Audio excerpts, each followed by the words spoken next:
आप सभी को नवरात्रि की हार्दिक शुभकामनाएं। आज हम सुनेंगे दुर्गा सप्तशती का दूसरा अध्याय, देवताओं के तेज से देवी का प्रादुर्भाव और महिषासुर की सेना का वध। महर्षि मेधा बोले, प्राचीन काल में देवता और असुरों में पूरे 100 वर्षों तक घोर युद्ध हुआ था और देवराज इंद्र देवताओं के नायक थे।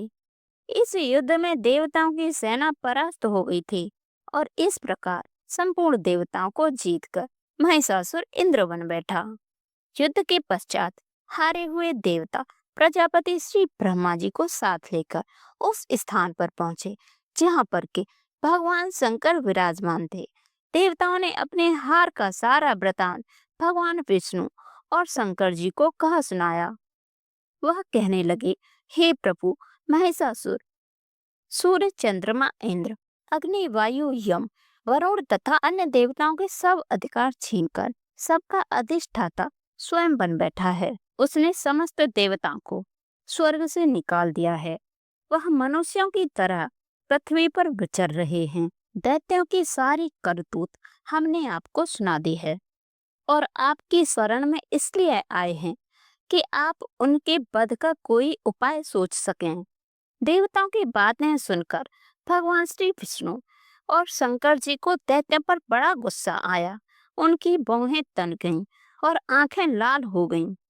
गुस्से में भरे हुए भगवान विष्णु के मुख से बड़ा भारी तेज निकला और उसी प्रकार का तेज भगवान शंकर, ब्रह्मा जी और इंद्र आदि दूसरे देवताओं के मुख से प्रकट हुआ। फिर वह सारा तेज एक में मिल गया और तेज का पुंज वह ऐसा दिखता था जैसे कि ज्वालायमान पर्वत हो। देवताओं ने देखा कि उस पर्वत की ज्वाला चारों ओर फैली हुई थी और देवताओं के शरीर से प्रकट हुए तेज की किसी अन्य तेज से तुलना नहीं की जा सकती थी। एक स्थान पर इकट्ठा होने पर वह तेज एक देवी के रूप में परिवर्तित हो गया और अपने प्रकाश से तीनों लोकों में व्याप्त जान पड़ा। वह भगवान शंकर का तेज सा उससे देवी का मुख प्रकट हुआ। यमराज के तेज से उसके सिर के बाल बने। भगवान श्री विष्णु के तेज से उसकी भुजाएं बनी। चंद्रमा के तेज से दोनों स्तन और इंद्र के तेज से जंघा तथा पिंडली बनी और पृथ्वी के तेज से नितंब भाग बना। ब्रह्मा जी के तेज से दोनों चरण और सूर्य के तेज से उसकी उंगलियां पैदा हुईं। वसुओं के तेज से हाथों की उंगलियां एवं कुबेर के तेज से नाचिका बनी। प्रजापति के तेज से उसके दांत और अग्नि के तेज से उसके नेत्र बने। संध्या के तेज से उसकी भौहें और वायु के तेज से उसके कान प्रकट हुए थे। इस प्रकार देवी का प्रादुर्भाव हुआ था। महिषासुर से पराजित देवता उस देवी को देखकर अत्यंत प्रसन्न हुए।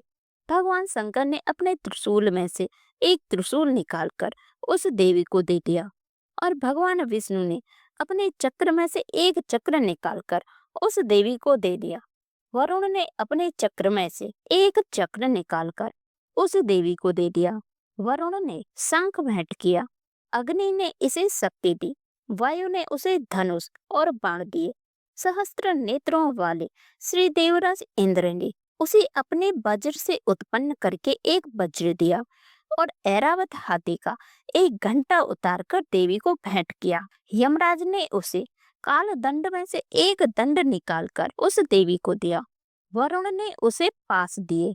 प्रजापति ने उस देवी को इस पटक की माला दी और ब्रह्मा जी ने उसे कमंडलू दिया। सूर्य ने देवी को समस्त रोमों में अपनी किरणों का तेज भर दिया।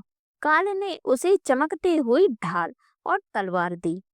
उज्जवल हार और दिव्य वस्त्र उन्हें भेंट किए और इसके साथ ही उसने दिव्य चूड़ामणि दी। कुंडल, कंकड़, उज्जवल अर्धचंद्र, बाहों के लिए बाजूबंद, चरणों के लिए नूपुर, गले के लिए सुंदर हसली और उंगलियों के लिए रत्नों की बनी हुई अंगूठियां उसे दी। विश्वकर्मा ने उनको फरसा दिया और उसके साथ ही कई प्रकार के अस्त्र शस्त्र और अभय कवच दिए। इसके अतिरिक्त उसने कभी न कुम्हालने वाले सुंदर कमलों की मालाएं भेंट की। समुद्र ने सुंदर कमल का फूल भेंट किया। हिमालय ने सवारी के लिए सिंह और तरह तरह के रत्न देवी को भेंट किए। यक्षराज कुबेर ने मधु से भरा हुआ पात्र और शेषनाग ने उन्हें बहुमूल्य मणियों से विभूषित नागहार भेंट किया। इसी तरह दूसरे देवताओं ने भी उन्हें आभूषण और अस्त्र देकर उसका सम्मान किया। इसके पश्चात देवी ने उच्च स्वर से गर्जना की।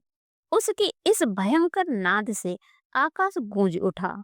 देवी का वह उच्च स्वर से किया हुआ सिंहनाद समा न सका। आकाश उनके सामने छोटा प्रतीत होने लगा। उससे बड़े जोर की प्रतिध्वनि हुई, जिससे समस्त विश्व में हलचल मच गई और समुद्र कांप उठे, पृथ्वी डोलने लगी और सबके सब पर्वत हिलने लगे। देवताओं ने उस समय प्रसन्न होकर सिंह वाहिनी जगत में देवी से कहा, हे देवी, तुम्हारी जय हो। इसके साथ महर्षियों ने भक्ति भाव से विनम्र होकर उनकी स्तुति की। अपनी सेना को साथ लेकर और हथियार आदि सजाकर उठ खड़े हुए। संपूर्ण त्रिलोकी को शोक मग्न देखकर दैत्यगण अपनी सेना को साथ लेकर और हथियार आदि सजाकर उठ खड़े हुए। महिषासुर के क्रोध की कोई सीमा नहीं थी। उसने क्रोध में भरकर कहा, यह सब क्या उत्पात है। फिर वह अपनी सेना के साथ उस ओर दौड़ा जिस ओर से भयंकर नाद का शब्द सुनाई दे रहा था, और आगे पहुंचकर उसने देवी को देखा, जो कि अपनी प्रभा से तीनों लोकों को प्रकाशित कर रही थी। उसके चरणों के भार से पृथ्वी दबी जा रही थी। माथे के मुकुट से आकाश में एक रेखा सी बन रही थी और उसकी धनुष की टंकार से सब लोग क्षुब्ध हो रहे थे। देवी अपनी सहस्त्र भुजाओं को संपूर्ण दिशा में फैलाई खड़ी थी। इसके पश्चात उनका दैत्यों के साथ युद्ध छिड़ गया और कई प्रकार के अस्त्र शस्त्रों से सब प्रकार की दिशाएं उद्भासित होने लगी। महिषासुर की सेना का सेनापति चिच्छुर नामक एक महान असुर था। वह आगे बढ़कर देवी के साथ युद्ध करने लगा और दूसरे दैत्यों की चतुरंगिनी सेना के साथ चामर भी लड़ने लगा और 60,000 महारथियों को साथ लेकर युद्ध करने लगा। वास्कल नामक असुर 60 लाख असुरों के साथ युद्ध में आ डटा। विडाल नामक असुर 1 करोड़ रथियों सहित लड़ने को तैयार था। इन सब के अतिरिक्त और भी हजारों असुर हाथी और घोड़े साथ लेकर लड़ने लगे और इन सब के पश्चात महिषासुर करोड़ों रथों, हाथियों और घोड़ों सहित वहां आकर देवी के साथ लड़ने लगा। बिंदीपा शक्ति मूसल खड़गों, फरसों, पट्टियों के साथ रणभूमि में देवी के साथ युद्ध करने लगे। कई शक्तियां फेंकने लगे और कई अन्य शास्त्रादि। इसके पश्चात सबके सब दैत्य अपनी अपनी तलवारें हाथों में लेकर देवी की ओर दौड़ पड़े और उसे मार डालने का उद्योग करने लगे। मगर देवी ने क्रोध में भरकर खेल ही खेल में उनके सब अस्त्र शस्त्रों को काट दिया।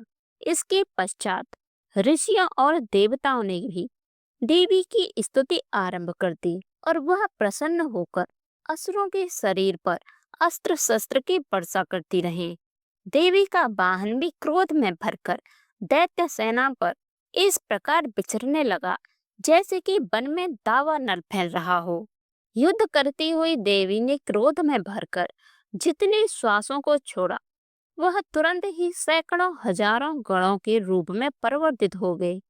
फरसी, बिंदीपाल, खड़ग तथा पट्टिया इत्यादि शस्त्रों के साथ दैत्यों से युद्ध करने लगे। देवी की शक्ति से बढ़े हुए वह गण दैत्यों का नाश करते हुए ढोल, शंख व मृदंग आदि बजा रहे थे। तदंतर देवी ने त्रिशूल, गदा, शक्ति, खड़ग इत्यादि से सहस्त्रों असुरों को मार डाला। कितनों को घंटे की भयंकर आवाज से ही यमलोक पहुंचा दिया। कितने ही असुरों को उसने पास में बांधकर पृथ्वी पर धर घसीटा। कितनों को अपनी तलवार से टुकड़े टुकड़े कर दिए और कितनों को गदा की चोट से धरती पर सुला दिया। कई दैत्य मूसल की मार से घायल होकर रक्त वमन करने लगे और कई शूल से छाती फट जाने के कारण पृथ्वी पर लेट गए और कितनों की बाण से कमर टूट गई। देवताओं को पीड़ा देने वाले दैत्य कट कट कर मरने लगे। कितनों की बाहें अलग हो गईं, कितनों की ग्रीवाएं कट गईं, कितनों के सर कटकर भूमि पर दूर जा गिरे, कितनों के शरीर बीच में से कट गए और कितनों की जंघाएं कट गईं और वह पृथ्वी पर गिर पड़े। कितने ही सिरों व पैरों के कटने पर भी भूमि से उठकर खड़े हुए और शस्त्र हाथ में लेकर देवी से लड़ने लगे। और कई दैत्यगण भूमि में बाजों की ध्वनि के साथ नाच रहे थे। कई असुर जिनके सिर कट चुके थे बिना सिर के धड़ से ही हाथ में शस्त्र लिए हुए लड़ रहे थे। दैत्य रह रहकर ठहरो ठहरो करते हुए देवी के युद्ध के लिए ललकार रहे थे।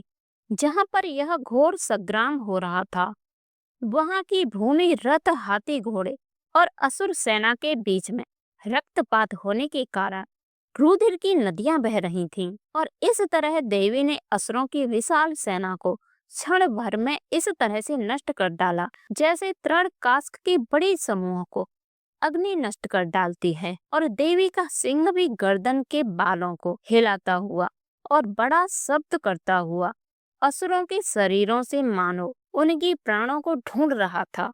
वहां देवी के गणों ने जब दैत्यों के साथ युद्ध किया तो देवता ने प्रसन्न होकर आकाश से उन पर पुष्पों की वर्षा की। दुर्गा सप्तशती का दूसरा अध्याय यहीं पर समाप्त होता है।